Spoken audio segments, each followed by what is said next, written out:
sentí que yo había escrito una hueá que nada que ver, pues, entonces que era gravísimo, pues fui, pues. O sea, yo tengo mi moral, no, yo soy cristiana, no.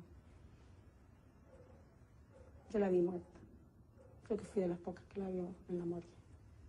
La encontré mucho más joven, además. Estaba tan delgada. Esa cuestión la tengo aquí.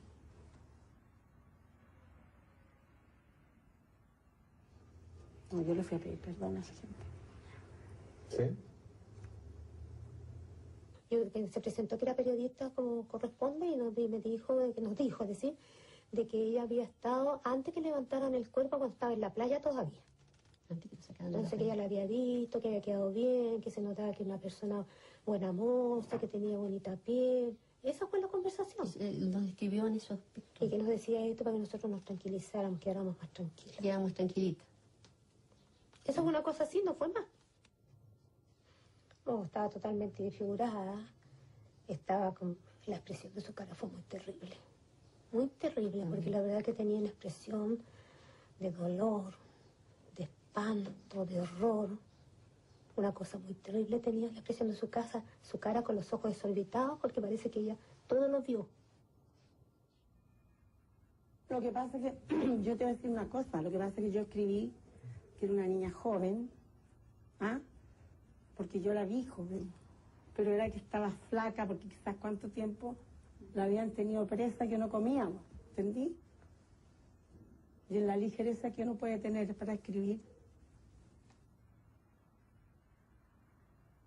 ¿Y cómo se fue acercando, por ejemplo, al organismo de seguridad, por ejemplo, a la DIN, a la CNI? Bueno, esta cuestión fue una movida que hicimos todos juntos, porque era una fuente noticiosa. Entonces yo dije, hay que ver estos buenos porque hay que preguntarle las cosas que pasa, hay que tener un contacto. Y fuimos con el Pablo Honorato y un par más. Ellos tenían su staff. Anda a saber tú. Mandarían comunicados también. A veces debe haber pasado que nos contaron algo.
Hablo de la familia del Mercurio. Sí, en el fondo a la familia lo que le interesa es rescatar y que permanezca el concepto del diario, que es el concepto que ha mantenido desde los primeros agustines que llegaron y que se plasme en el diario del día a día.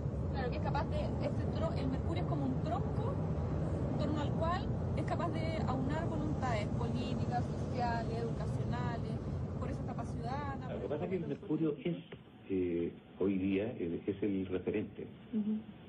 Y dada la tradición, la trayectoria y la importancia que le dan los lectores, porque aquí la importancia y el valor se lo dan finalmente los lectores. Los lectores le han concedido al Mercurio ser el diario de referencia, existiendo otros diarios, y por lo tanto a las autoridades les interesa mucho que sus versiones estén bien contenidas en un diario de referencia.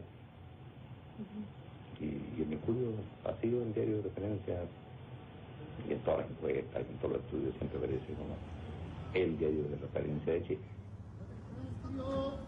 El Mercurio es como el tronco de esta visión de mundo, esta visión de sociedad, en torno a la cual además está esta relación con otras instituciones, porque el Mercurio es más que un diario. Eso lo dijo él. Que era como una guía, como que va cambiando según los tiempos, que es más abierto, que incluye otros temas, pero que es, ante todos estos avatares, como una guía para la sociedad. Claro. Oye, y entonces entonces Edwards dijo que era muy difícil porque... Porque no da entrevistas, claro, porque no estaba. Porque no estaba, porque no da entrevistas, porque era tímido y porque estaba medio sordo. Un poco sordo. Un poco sordo. Una de las entrevistas más difíciles de mi vida fue para el centenario del diario El Mercurio, que en El Mercurio me pidieron que entrevistara a don Agustín Edwards. Ya estábamos en democracia. Y fue difícil porque, en primer lugar, es muy difícil entrevistar al patrón, ¿no es cierto? Yo no tenía ninguna confianza con él. Y tenía la conciencia clara de que había preguntas incómodas que yo debía hacérselas al dueño del diario en su diario, ¿no? No se las doy a cualquiera. Y después me metí en temas de prensa, digamos, que también había bastante tema. Y finalmente, un gran recuadro con el Mercurio como responsable, qué responsabilidad asumía por haber sido tan sigiloso, digamos, tan cuidadoso, durante el régimen militar. Aquí tengo unas 2 o 3 preguntas a las que le hice, tenía el interés de leer. Dice, ¿cómo explica usted que durante el gobierno militar el diario no haya usado todo su poder para que imperara el Estado de Derecho que siempre ha defendido editorialmente? Entonces, dice que hay que ponerse en los tiempos.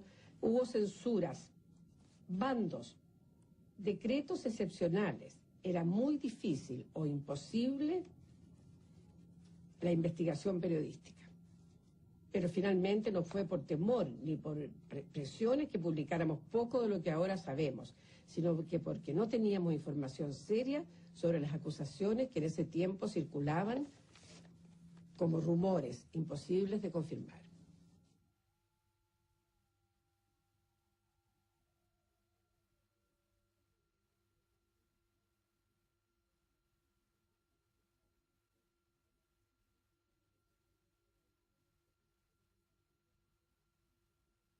Yo tenía un conteo de detenciones semana tras semana, o sea, todos datos de la vicaría y de otra gente de derechos humanos, que yo sabía quiénes habían desaparecido y cuántos habían desaparecido cada mes.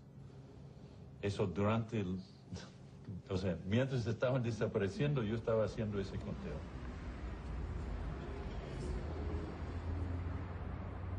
Yo hacía todo ese trabajo con la gente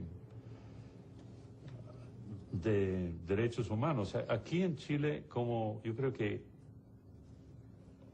únicamente en el mundo, en ese momento, había un aparato de información sobre los derechos humanos que era lo más completo y serio en el mundo. Yo no sé en ninguna otra parte donde se juntaban los datos y los testimonios, guardaba la información, y yo tenía confianza total que los datos eran verídicos.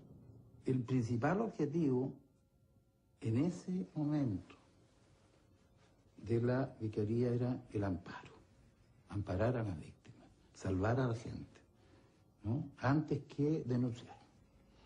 Esa era la línea de la iglesia, ese era el primer objetivo.